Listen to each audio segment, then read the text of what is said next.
Bergabung dengan deretan orang-orang yang menuduh hiu, burung, dan lumba-lumba sebagai agen Mossad, beberapa tokoh terkemuka Spanyol telah mengisyaratkan bahwa Israel berada di balik invasi massal, lebih dari 70.000 migran yang memasuki Ceuta dari Maroko. Namun dengan perang internal Israel tentang bagaimana mengelola perbatasannya sendiri, kembali memuncak minggu ini, tuduhan bodoh itu menjadi semakin konyol dan menyedihkan.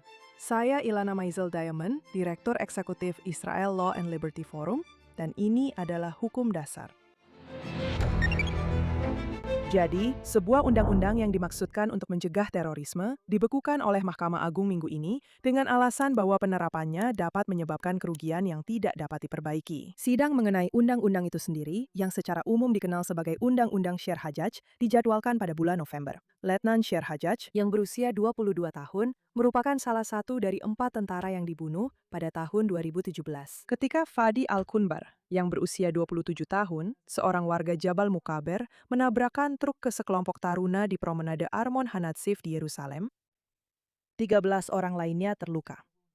Undang-undang ini, yang diambil dari namanya, adalah amandemen terhadap Undang-Undang Kewarganegaraan dan masuk ke Israel. Dan yang dilakukan undang-undang ini adalah melarang Menteri Dalam Negeri memberikan izin tinggal atau residensi kepada warga Palestina dari Yudea dan Samaria atau Gaza, warga yang dinyatakan bersalah atas pelanggaran terorisme, pelaku teror aktif, atau anggota keluarga mereka. Disahkan pada bulan Juli lalu, pelaksanaannya dijadwalkan dimulai setelah berbulan-bulan penundaan birokrasi dan pembekuan, khususnya terkait masalah hukuman bagi keluarga, terjadi sehari sebelum undang-undang itu mulai diberlakukan. Sekarang, bagi mereka yang mendengarkan di luar Israel, dan mungkin juga bagi sebagian orang di sini, gagasan bahwa sebuah undang-undang dapat menghukum anggota keluarga dari pelaku kejahatan terdengar asing, bahkan mungkin tidak adil. Dan hari ini, saya ingin mencoba menjelaskan kedua sisi kontroversi seputar amandemen ini dalam konteks perdebatan yang lebih luas tentang apa yang disebut reunifikasi keluarga. Ini rumit. Ini menyentuh sesuatu yang mendasar dalam masyarakat Israel, dan orang-orang Israel memandangnya sebagai sesuatu yang eksistensial. Saya tidak akan mengambil posisi terhadap kebijakan tertentu, tapi saya berharap episode ini memberi Anda informasi yang memungkinkan Anda membaca lebih banyak, mengeksplorasi, dan memperdebatkan perspektif yang akan Anda dengar hari ini. Jadi, reunifikasi keluarga. Sebelum tahun 2003, seorang warga negara Israel yang menikah dengan warga Palestina dari Gaza atau Yudea dan Samaria bisa mensponsori pasangan melalui jalur residensi biasa antara tahun 1993 dan 2003. Diperkirakan sekitar 130.000 warga Palestina masuk ke Israel dan memperoleh status residensi atau kewarganegaraan Israel melalui reunifikasi keluarga. Pada tahun 2003, di puncak Intifada kedua, yang menewaskan lebih dari 1.000 warga Israel, termasuk lebih dari 120 anak-anak. Knesset mengesahkan undang-undang yang mengkodifikasi perintah pemerintah sementara. Perintah tersebut membatasi pemberian kewarganegaraan dan izin tinggal, serta izin masuk bagi mereka yang masuk dari Yudea dan Samaria serta Gaza. Dan amandemen berikutnya menambahkan beberapa negara musuh. Undang-undang tersebut memberikan kewenangan kepada Menteri Dalam Negeri untuk mengeluarkan pengecualian yang dapat diperbarui secara individual setelah melalui pemeriksaan, untuk kasus-kasus yang dianggap memiliki risiko keamanan lebih rendah. Jadi, itu berlaku untuk pasangan dengan usia tertentu, anak-anak, perawatan medis, izin kerja. Undang-undang ini, seperti yang saya katakan, adalah Undang-Undang Kewarganegaraan dan masuk ke Israel. Diperbarui setiap tahun hingga 2021. Dan kemudian disahkan kembali pada tahun 2022. Penelitian dari Kohelet Policy Forum menyebutkan jumlah pengecualian yang disetujui dari tahun 2003 hingga 2020 sekitar 48.000. Mereka memperkirakan tingkat persetujuannya sebesar 54%. Sekarang, selama bertahun-tahun, telah muncul kekhawatiran yang semakin besar di kalangan sayap kanan politik Israel. Karena bukti tampaknya menunjukkan bahwa generasi kedua dari penyatuan keluarga, yaitu anak-anak yang lahir dari orang-orang yang masuk ke sini dengan cara tersebut, secara tidak proporsional terlibat dalam terorisme di Israel. Menurut Amit Halevi, anggota Knesset yang mengusulkan Undang-Undang Sher Hajjaj yang akan kita bahas kembali, ini juga merupakan klaim yang didukung oleh data intelijen. Sekarang, ada angka-angka yang dijadikan bukti oleh para pendukung undang-undang ini untuk mendukung kekhawatiran tersebut, dan kita akan menggunakan banyak informasi dari sumber terbuka yang bisa kamu cek sendiri. Jadi, sebuah investigasi tahun 2021 oleh Surat Kabar Israel Hayom menggunakan apa yang mereka sebut sebagai data lembaga keamanan dari tahun 2001 hingga 2016. Menemukan bahwa anak-anak generasi kedua dari penyatuan keluarga terlibat dalam aksi teror 3 kali lipat dari proporsi mereka secara nasional dan 12 kali lipat dalam kasus-kasus di Yerusalem secara khusus, setelah kerusuhan di Lod, Ramle, Yafo, dan Acre pada Mei 2021. Sebuah kelompok advokasi bernama Arai Israel meninjau lebih dari 120 berkas penangkapan dari Lod dan Ramle. Mereka menemukan bahwa sekitar 60% dari mereka yang ditangkap karena menyerang warga sipil Yahudi atau pasukan keamanan dan 63% dari mereka yang benar-benar didakwa memiliki orang tua yang datang melalui penyatuan keluarga. Di Negev, yang juga menghadapi tantangan penegakan hukum dan teror yang merajalela, para jurnalis telah mengungkapkan kekhawatiran tentang palestinisasi populasi Badui selama bertahun-tahun. Sekali lagi, sebagai akibat dari penyatuan keluarga di mana populasi Badui telah mengambil istri dari populasi Palestina yang bermusuhan. Sekarang, apa yang terdengar seperti diskusi tentang garis keturunan sebenarnya adalah diskusi tentang pandangan dunia. Sekarang, data empiris memang menunjukkan bahwa orang-orang yang masuk melalui penyatuan keluarga dari daerah-daerah ini mendukung ideologi kekerasan, bahkan ketika mereka tidak selalu menjadi pelaku kekerasan itu sendiri. Anda tidak perlu mencari jauh-jauh untuk melihatnya. Pada bulan Desember 2023, sebuah jejak pendapat dari Palestinian Center for Policy and Survey Research menemukan bahwa 72% warga Palestina di Gaza dan tepi barat mengatakan bahwa serangan Hamas pada 7 Oktober adalah keputusan yang tepat. 2 tahun kemudian, dalam survei terbaru pada Oktober 2025, angka itu turun dari puncaknya, tetapi masih di atas 50% dan kembali meningkat, khususnya di Gaza. Mayoritas yang sangat besar dari responden, 85% di Yudea dan Samaria, serta 55% di Gaza, menentang perlucutan senjata Hamas, bahkan sebagai syarat untuk mengakhiri perang. Dan perjuangan bersenjata masih lebih dipilih dibandingkan negosiasi maupun perlawanan rakyat secara damai sebagai jalan ke depan, terutama di Yudea dan Samaria. Ini berarti kemungkinan seorang imigran dari wilayah ini membawa pandangan seperti ini sangat tinggi, dan kemungkinan mereka meneruskannya di dalam keluarga juga sama tingginya. Hal ini membuat para pembuat kebijakan dihadapkan pada pertanyaan, seberapa besar risiko yang harus diambil? Jadi itulah alasan keamanan untuk pendekatan yang lebih tegas terhadap izin keluarga ini, secara umum. Dan sebelum kita masuk ke argumen tandingan, kita juga akan menyebutkan alasan demografisnya.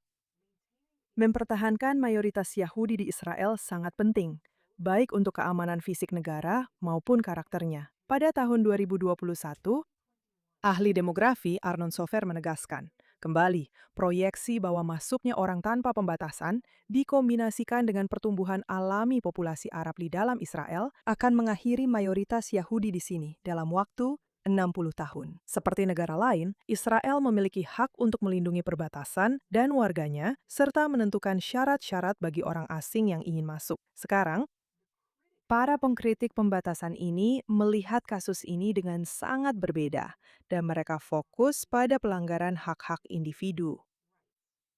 Ya, Mahkamah Agung telah mendefinisikan hak atas kehidupan berkeluarga sebagai hak konstitusional yang mendasar yang dimiliki oleh setiap warga negara Israel. Selain itu, menurut para pengkritik undang-undang tersebut, warga Arab Israel yang paling terdampak secara tidak proporsional karena mereka merupakan, semua orang yang menikahi warga Arab dari wilayah yang pada dasarnya terkena larangan ini, beserta pengecualiannya. Dengan memeriksa setiap pelamar, Israel harus menyeimbangkan kekhawatiran keamanannya dengan komitmennya terhadap kesetaraan dan hak asasi manusia. Dan Mahkamah Agung sebenarnya telah menguji undang-undang kewarganegaraan ini sebanyak 3 kali, sejauh ini 2 kali, dan tetap mempertahankannya dengan selisih suara paling tipis, yaitu 6-5. Pada tahun 2006, yang merupakan kasus pertama, ada pertanyaan mengenai hak-hak konstitusional mana yang menurut para hakim dilanggar, jika memang ada, dan seberapa besar bobot yang seharusnya diberikan terhadap kekhawatiran keamanan di balik undang-undang tersebut. Pengadilan pada akhirnya memutuskan bahwa setiap pelanggaran terhadap hak untuk menikah dan hak atas kesetaraan dianggap proporsional, mengingat mereka yang ingin masuk berasal dari wilayah yang berada dalam keadaan perang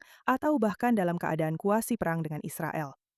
Selain itu, negara dapat memberikan pengecualian. Dengan kata lain, bahkan jika ada hak-hak konstitusional yang berlaku bagi warga negara Israel, terkadang kebutuhan dan keamanan secara tragis menuntut untuk mengesampingkan hak-hak tersebut demi menyelamatkan nyawa.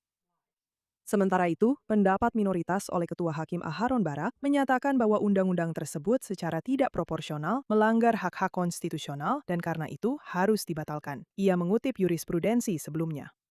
Dalam keseimbangan ini, hak asasi manusia tidak dapat menerima perlindungan penuh seolah-olah tidak ada teror, dan keamanan negara juga tidak dapat menerima perlindungan penuh seolah-olah tidak ada hak asasi manusia. Diperlukan keseimbangan yang halus dan sensitif. Inilah harga dari demokrasi. Ini memang mahal tetapi sangat berharga. Pada tahun 2012, di hadapan panel 11 hakim yang berbeda, pengadilan kembali mendengarkan gugatan tersebut dan pada dasarnya mencapai hasil yang sama dengan selisih yang sama. 6-5, termasuk satu hakim yang beralih ke pihak minoritas. Karena Barak sudah tidak lagi berada di pengadilan pada saat itu, pendapat mayoritas dibuka dengan mengutip salah satu kalimatnya sendiri. Hak asasi manusia bukanlah resep untuk bunuh diri nasional. Sekarang, Undang-Undang Kewarganegaraan dan Masuk itu kembali dibawa ke pengadilan sejak tahun 2022. Dengan para penggugat yang berusaha membatalkannya sepenuhnya, yang merupakan kasus terpisah dari amandemen Cagai yang akan segera kita bahas. Pertarungan hidup dan mati tentang siapa yang memutuskan dan bagaimana caranya adalah benang merah dari perdebatan hukum terbesar di Israel. Dan dari sudut pandang hukum konservatif, ini juga menjadi studi kasus tentang pengadilan yang campur tangan dengan kewenangan yang dipertanyakan dan memberikan bobot yang lebih sedikit pada masalah keamanan dan demografi dibandingkan yang menurut banyak orang seharusnya. Tentu saja, mereka yang setuju dengan posisi minoritas di pengadilan sejauh ini justru melihatnya dengan cara yang benar-benar berlawanan. Masalah ini adalah salah satu titik sakit utama. Dan dalam kasus Undang-Undang Syir Hajjaj, kita menghadapi pertimbangan yang bahkan lebih berat. Karena kita tidak hanya membicarakan penyatuan pasangan yang dinilai secara individual, tetapi juga kemungkinan mencabut atau menolak izin bagi anggota keluarga, beberapa di antaranya mungkin sudah lama tinggal dan menetap di sini. Ini tampak seperti sesuatu yang secara mendasar ditentang oleh moralitas dan hukum pidana barat ketika menghadapi kejahatan. Sebenarnya, kamu bisa dengan mudah membuat argumen berdasarkan Alkitab. Dari para nabi Ibrani, kita belajar bahwa anak tidak akan menanggung kesalahan ayahnya, dan ayah tidak akan menanggung kesalahan anaknya. Di sisi lain, ketika kamu menghadapi seorang teroris yang tidak takut penjara, luka, maupun kematian, apa yang bisa membuat dia mundur dari keputusan untuk membunuh orang Israel? Ketika hukuman pidana tradisional tampaknya tidak dapat mencegah seseorang yang rela mati ketika nyawa menjadi taruhannya, apakah negara masih harus memberikan secara sukarela hak istimewa dan manfaat kepada keluarganya? Hak untuk hidup juga merupakan hak asasi manusia. Hak negara untuk melindungi warganya adalah hal yang mendasar. Pertanyaannya adalah, apa yang boleh dilakukan negara berdasarkan hak-hak tersebut ketika ancaman datang dari seseorang yang berhubungan dengan orang yang telah melakukan tindakan terorisme? Bagaimana pendekatan berbasis hak asasi mempertimbangkan fakta-fakta ini untuk menjaga keamanan Israel? Dan jika, di sisi lain, kita berada dalam keadaan perang yang membenarkan tindakan khusus, lalu, sebagai masyarakat, di mana kita ingin menarik batasannya? Saya tidak punya jawaban yang cemerlang di sini. Tapi, saya ingin membuka diskusi ini karena menurut saya ini penting. Dan saya bisa saja mengemukakan beberapa pemikiran yang saya miliki saat merenungkan hal ini. Sekali lagi, tanpa mengambil posisi kebijakan tertentu. Pertama, seperti yang sudah kami sebutkan, hak suatu negara untuk mengatur masuk ke wilayahnya adalah bagian dari kedaulatannya. Negara-negara umumnya memiliki kewenangan luas untuk menentukan siapa yang boleh memasuki wilayah mereka dan dengan syarat apa. Dan negara demokrasi lain, termasuk Amerika Serikat, juga telah memberlakukan pembatasan luas terhadap masuknya orang berdasarkan kekhawatiran keamanan nasional. Dan jika kita ingin benar-benar tepat, kita bisa mengingat bahwa Yahudi Israel tidak diterima dimanapun di yurisdiksi yang berada di bawah kendali Palestina atau di wilayah negara lain yang disebutkan dalam undang-undang, seperti Suriah atau Iran. Kedua, terorisme bisa memerlukan penanganan yang berbeda dibandingkan dengan kejahatan biasa. Ini adalah tindakan yang secara khusus dirancang untuk mempengaruhi banyak orang dengan menanamkan rasa takut dan penderitaan dalam kehidupan sehari-hari mereka. Bagi teroris, korban langsungnya hanyalah sarana untuk menyampaikan pesan yang lebih besar yang bertujuan mengusir, menakut-nakuti, dan menyakiti seluruh kelompok masyarakat. Dia melakukan tindakan itu atas nama satu kelompok dan menyakiti kelompok lain. Dan ini, sekali lagi, membuat terorisme menjadi sesuatu yang berbeda dari kejahatan biasa dan dalam hal-hal penting, sesuatu yang lebih mirip dengan tindakan perang. Sekarang, dalam perang, negara-negara memang menoleransi beberapa dampak ikutan untuk mencapai tujuan militer, jika itu sebanding. Memerangi terorisme memang memerlukan pemikiran dalam kerangka kolektif sampai tingkat tertentu dan tidak hanya berdasarkan hak-hak individu. Dan pertanyaan itu menjadi semakin penting di masyarakat, di mana keluarga, klan, dan identitas komunal memainkan peran yang sangat kuat. Ketiga, Begitu Anda melibatkan anggota keluarga, percakapan ini bisa menjadi sangat sulit karena kita berangkat dari perspektif Barat tentang hak-hak individu.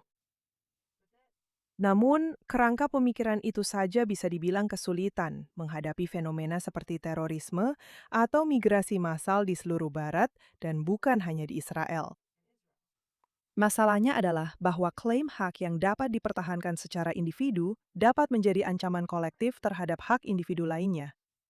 Paling mendasar, yaitu hak mereka atas hidup dan keamanan. Kita terbiasa memandang argumen hak asasi manusia sebagai pertentangan antara negara dan individu yang memiliki klaim terhadap negara tersebut. Jadi, dalam reunifikasi keluarga, argumen hak asasi manusia yang diajukan di pengadilan menyentuh hak konstitusional banyak warga negara Israel untuk menikah, yang benar-benar mengharukan dan penting. Namun setidaknya dalam wacana publik, argumen keamanan biasanya tidak diperlakukan sebagai argumen hak asasi manusia itu sendiri. Dan saya harus bertanya, apakah itu pendekatan yang benar? Karena hak untuk hidup adalah hak asasi manusia. Hak untuk membela diri adalah hak asasi manusia. Itu adalah hak yang paling mendasar. Jadi, bagaimana Anda mengukur benturan hak asasi manusia? Nah, biasanya itu diputuskan oleh legislatif. Meskipun dalam praktiknya di sini, kemungkinan besar akan diputuskan oleh pengadilan. Tapi saya memang berpikir bahwa mereka yang membela posisi bahwa anggota keluarga harus kehilangan atau tidak pernah mendapatkan status residensi, setidaknya juga harus mengemas argumen mereka dalam kerangka hak asasi manusia. Nanti kita akan mendengar lebih banyak tentang Undang-Undang Shir Hajj pada bulan November, jadi izinkan saya memberi Anda sesuatu untuk direnungkan dan mengakhiri dengan catatan positif. Jadi, saat saya merenungkan tentang individu dan kolektif minggu ini, ada sebuah editorial yang menarik perhatian saya oleh David Horowitz yang menulis di The Times of Israel, yang menunjukkan metrik yang mengkhawatirkan untuk masa depan Israel. Ada peningkatan yang terdokumentasi dalam jumlah dokter,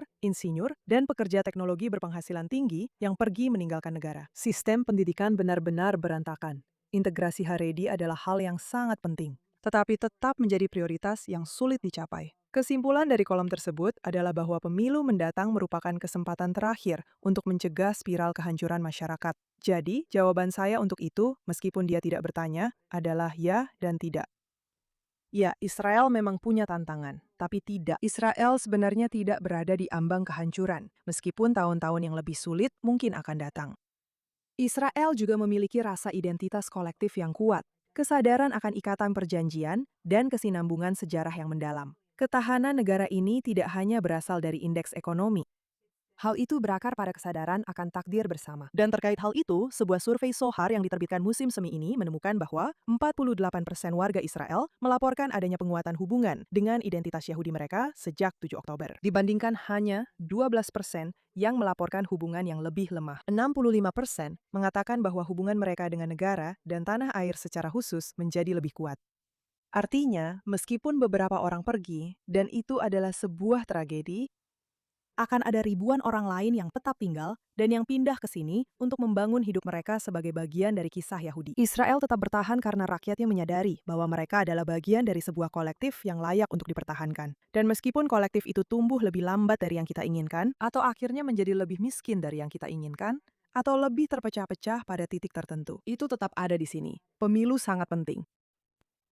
Tapi bahkan di masa-masa tersulit, kita tetap bertahan. Sekarang, seperti yang saya katakan di awal, Israel memiliki pekerjaan besar dalam memutuskan bagaimana mereka ingin mengelola perbatasannya dan bagaimana menimbang nilai-nilai yang dipertaruhkan saat mengambil tindakan yang efektif. Tapi ingat, semua ini dimulai dengan menyebut Viyota. Dan saran saya untuk Spanyol adalah agar lebih banyak meluangkan waktu untuk diskusi serius seperti ini dan lebih sedikit pada teori konspirasi yang tidak masuk akal. Tapi jika segelintir orang yang menyalahkan Mossad masih merasa itu lebih mudah, saya sarankan coba interogasi beberapa lumba-lumba untuk mendapatkan informasi. Mereka sudah dilatih untuk tidak bicara, tapi saya tidak ingin menghalangi fantasi siapapun. Vaya con Dios. Sampai jumpa minggu depan.